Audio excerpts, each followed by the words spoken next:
Hello everyone, welcome back to the show. Today we're going to take a look at the PM-98, or in this case, the BRS-99. The PM-98 was developed in Poland during the late 1990s. This was a time when the country was modernizing its military and police forces after the end of the Cold War. Designed in FB radome, the goal was simple: create a compact, reliable submachine gun chambered in a widely used caliber for close-range engagements. The weapon was intended primarily for police units, special forces, and security personnel. Roles where compact size and ease of handling are more important than long-range capability. While it entered service in Poland, the PM-98 never became widely exported and remains relatively obscure outside its home country. Let's go over some specs of the PM-98. The PM-98 is chambered in 9x19 parabellum. It has a 25-round double-stack, double-feed magazine, as well as the option for a flush-fitting 15-round magazine. The barrel length is 7.2 inches. It comes in at 5.5 pounds. On the right side of the gun, there are no controls at all. There is provisions here for a switch for lights and lasers. On the left side of the gun, all of the controls can be found. You have the magazine release, the charging handle, the bolt stop and release, so you can push up and it holds the bolt to the rear, and pushing down, it is very big, will release the bolt. And currently it is in semi-automatic. In this case, the Z is safe, the P is fire, and on the select fire versions, the PM-98 and PM-06, there would be a C in the front, and that would signify automatic. Back here there is a extendable stock. It tilts down like so. Get these out of the way. And how you collapse it back is you push this big button, move it up, and you can push it back in. Let's go over the trigger. The trigger pull is heavy. It's standard for a submachine gun trigger. And this is, again, only semi-automatic. It's heavy, not too much creep, like a little bit of play and no creep at all, to be honest. Now the reset has that first click you heard is not actually the reset. It's got some false reset, and here is the actual reset. So quite long, not the best trigger. Definitely not a good trigger by any definition, but it is a trigger that exists. Let's go through the field strip of the PM-98. So first, you want to grab these two tabs and push them forward and line them up with the notches in the top cover here, and this comes right off. And now you can see the inside. The hammer. It has a telescoping barrel, which means the barrel sits inside the bolt, or the bolt wraps around the barrel rather, and that it keeps the bolt at the proper weight for blowback, as well as being able to maintain a small compact package. Okay, continue with the disassembly. The dog ears here, you'll pull forward and up out of the way, and they will come out completely.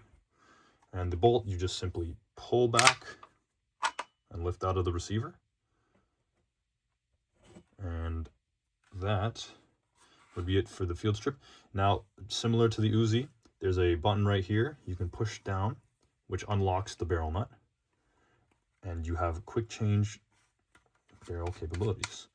So you just slide the nut off, and the barrel comes straight out of the receiver, like so.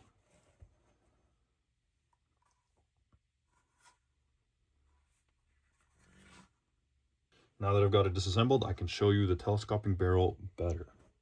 So when the bolt is closed, the bolt is around the barrel, keeping it at the appropriate size while still having a good amount of barrel. Now let's get into the assembly. First, I'll put the bolt in and the barrel last to demonstrate how the barrel can be changed separately from the internals being removed. So the bolt can go in.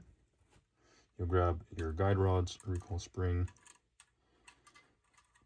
line them up with the holes in the back of the bolt. It's a little difficult to do on camera. There we go. And then you will push the dog ears back into the notch at the back. Okay.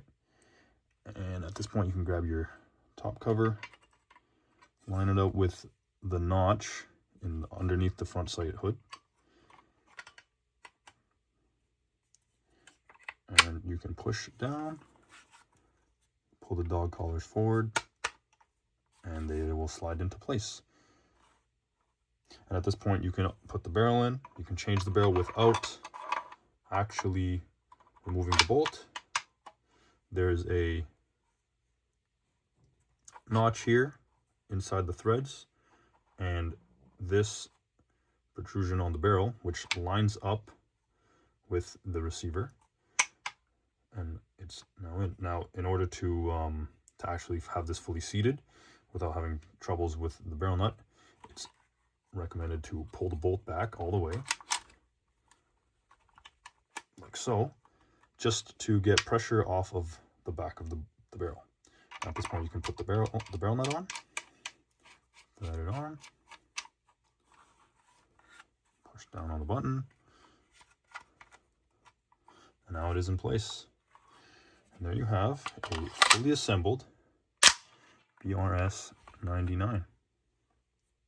Now let's go over some differences between the PM-98, the PM-06, which is the updated version, which brings this into a semi-modern package.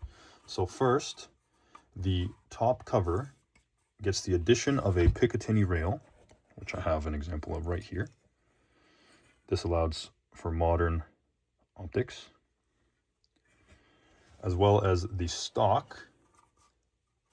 Instead of a single position that locks into place, they get rid of the tilting down, and it stays horizontal, and it has 3 positions, so you have an adjustable length of pull.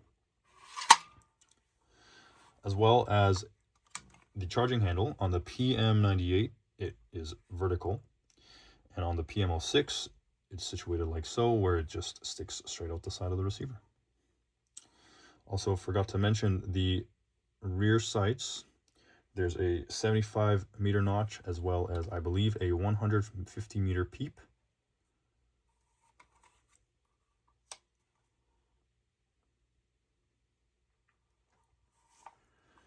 Some additional accessories are available for this gun, including a folding forward grip. So if you don't like the horizontal grip with provisions for lights and lasers, you can always get a folding grip, which sits right in front, MP7 style, for those of you who prefer that. The PM-98 isn't flashy and it isn't widely known, but it represents a practical solution to a very specific problem. Built during a time of transition, it reflects Poland's effort to modernize while keeping things simple and effective. And sometimes that's exactly what matters the most. Thank you for watching, and I'll see you in the next video.